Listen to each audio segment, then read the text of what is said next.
IPL। And after 18 years, it is the RCB who win their first ever title. पैर में लगी गेंद, हो गया चौका, it's चेन्नई। ये सिर्फ एक क्रिकेट लीग नहीं बल्कि इंडिया के लिए ये एक इमोशन है।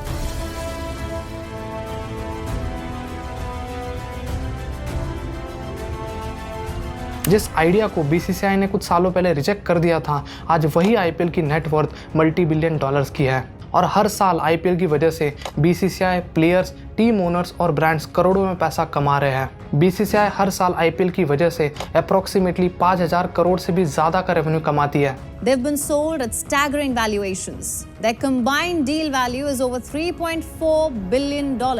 आखिर क्यों बड़े बड़े businessman, media tycoon, Bollywood celebrities IPL का हिस्सा बनना चाहते हैं?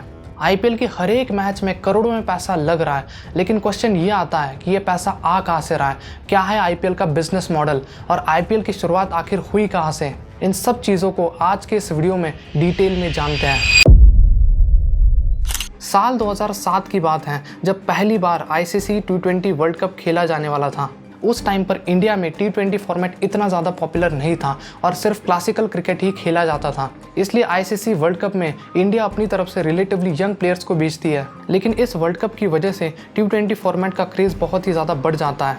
और 2007 के टाइम पर इंडिया में मीडिया राइट्स को लेकर फाइट चल रही थी। उस टाइम पर इंडिया का बिगेस्ट मीडिया ग्रुप था जी इंटरटेनमेंट, लेकिन इंडिया का बिगेस्ट चैनल होने के बाद भी जी इंटरटेनमेंट को आईसीसी T20 वर्ल्ड कप की ब्रॉडकास्टिंग राइट्स नहीं मिल पा रही थी। इसलिए जी इंटरटेनमेंट के ओनर सुभाष चंद्रा ने अपनी खुद की एक क्रिकेट लीग लॉन्च करने का फैसला किया, जिसका नाम था ICL, इंडियन क्रिकेट लीग। इस आग को एक नाम दो, ICL, सपने मंजिल तक। लेकिन बीसीसीआई अपनी मोनोपोली को बचाने के लिए ICL को रिकॉग्नाइज करने से रिफ्यूज़ कर देती है और प्लेयर्स को वार्निंग देती है कि अगर वो ICL में पार्टिसिपेट करेंगे तो उन्हें इंटरनेशनल क्रिकेट से लाइफ टाइम बैन कर दिया जाएगा। बीसीसीआई डोमेस्टिक टूर्नामेंट में मिलने वाले प्राइजेस को बढ़ा देती है ताकि प्लेयर्स ICL में पार्टिसिपेट ना करें। लेकिन इन सब चीज़ों से ज़्यादा कुछ होता नहीं है और पता है कि T20 वर्ल्ड कप के फाइनल में कौन सी टीम जीतती है?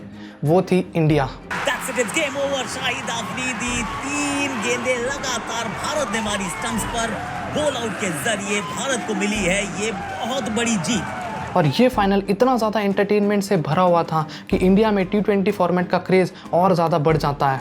इसलिए बीसीसीआई 13 सितंबर 2007 को IPL यानी कि इंडियन प्रीमियर लीग लॉन्च करने की अनाउंसमेंट करती है और 18 अप्रैल 2008 को IPL की पहली मैच शेड्यूल कर दी जाती है। और देखते ही देखते धीरे धीरे करके बड़े बड़े बिजनेसमैन, मीडिया टाइकून्स और बॉलीवुड सेलिब्रिटीज़ IPL के साथ जुड़ना शुरू हो जाते हैं और कुछ ही सालों में IPL की नेटवर्थ बिलियन डॉलर्स में पहुंच जाती है। ये थी पूरी स्टोरी कि IPL का फॉर्मेशन आखिर कैसे हुआ। अब समझते हैं कि IPL का बिजनेस मॉडल क्या है। IPL में जो भी पैसा कमाया जाता है वो मेनली 4 तरीकों से आता है: media rights, sponsorship, ticket sales और IPL फाइनल प्राइज मनी।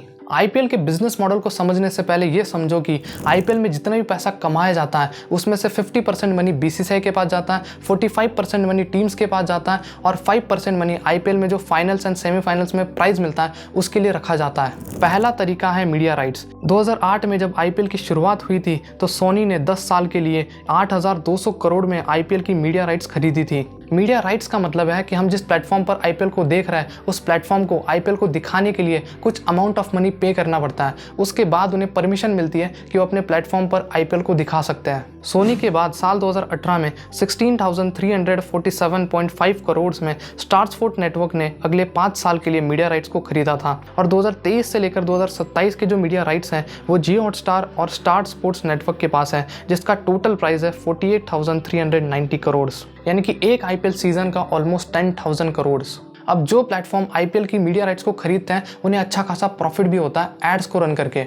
एक IPL मैच के बीच में कई सारी एड्स रन होती है और अगर आपको एक IPL मैच के बीच में 10 सेकंड की एड को चलाना है तो उसके लिए आपको 18 to 19 लाख रुपीस देने होंगे। अब ये अमाउंट बहुत ज़्यादा है। ऐसा इसलिए क्योंकि उस 10 सेकंड की एड को एक साथ करोड़ों लोग देख रहे हैं। दूसरा तरीका है स्पॉन्सरशिप। IPL में जो सबसे ज़्यादा पैसा आता है वो आता है टाइटल स्पॉन्सरशिप से। 2008 में जब IPL की शुरुआत हुई थी तो DLF ने ये टाइटल स्पॉन्सर को खरीदा था, इसलिए DLF IPL हुआ था। Then Pepsi IPL, then Vivo IPL, then Dream 11 IPL, then फिर से व्यू IPL और 2023 से अब तक टाटा IPL।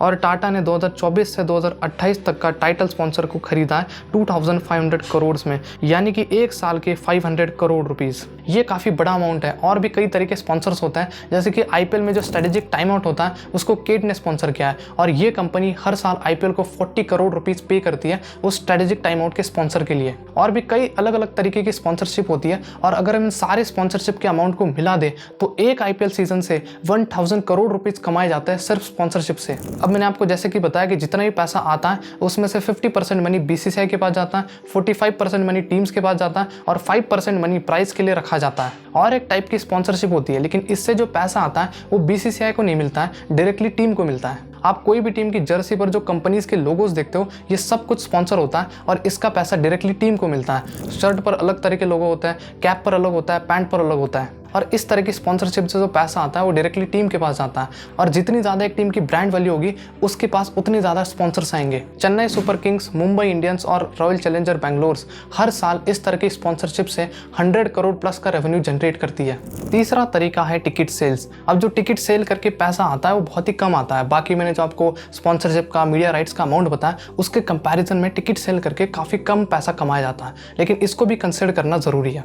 हर IPL सीजन में 7 से 8 मैचेस होम ग्राउंड में खेली जाती है, यानी कि अगर मुंबई इंडियंस की टीम है तो 7 से 8 मैचेस मुंबई के जो स्टेडियम्स हैं उसमें खेली जाएंगी। और टिकट सेल से, बाउंड्री पर जो स्पॉन्सर्स होते हैं और फूड से जो भी टोटल रेवेन्यू कलेक्ट होता है उसमें से 80% मनी टीम के पास जाता है और 20% मनी BCCI के पास जाता है। और एस्टिमेशन के अकॉर्डिंग एक IPL मैच से 4 करोड़ रुपए कमाए जाते हैं, जो कि बहुत ही कम है जो मैंने आपको बाकी अमाउंट बताया उसके कंपैरिजन में। चौथा तरीका है IPL final prize money. IPL के फाइनल्स में जो भी टीम जीतती है उस टीम को 20 करोड़ रुपीस का प्राइज मिलता है और जो रनर अप टीम होती है, यानी कि जो फाइनल्स में हार जाती है, उस टीम को भी 12.5 करोड़ रुपीस का प्राइज मिलता है। अब ये जो अमाउंट है ये 50-50 के रेशियो में डिस्ट्रीब्यूट होता है, यानी कि आधा जो पैसा होगा वो टीम के ओनर के पास जाएगा और आधा जो पैसा होगा टीम्स के प्लेयर्स में इक्वली डिस्ट्रीब्यूट कर दिया जाता है। अगर आप इस अमाउंट को भी कंपेयर करोगे बाकी अमाउंट से, स्पॉन्सरशिप के, मीडिया राइट्स का, तो ये भी अमाउंट बहुत ही ज़्यादा कम है। तो कोई भी टीम जो फाइनल्स खेलती है वो कभी पैसों के लिए नहीं खेलती है। कोई भी टीम फाइनल्स में इसलिए जाना चाहती है ताकि वो अपनी ब्रांड वैल्यू इंक्रीज कर सके, क्योंकि जितनी ज़्यादा ब्रांड वैल्यू इंक्रीज होगी उतना ज़्यादा उनके पास स्पॉन्सरशिप आएंगी, जो मैंने आपको जर्सी के स्पॉन्सरशिप बताए थे वो, और उससे उतना ज़्यादा उन्हें प्रॉफिट होगा। और आज के टाइम पर जिस टीम की सबसे ज़्यादा ब्रांड वैल्यू है वो है RCB, then Mumbai Indians, then CSK, then KKR। और जितनी ज़्यादा ब्रांड वैल्यू होगी उतने ज़्यादा स्पॉन्सरशिप आएंगे और उतना ज़्यादा पैसा मिलेगा।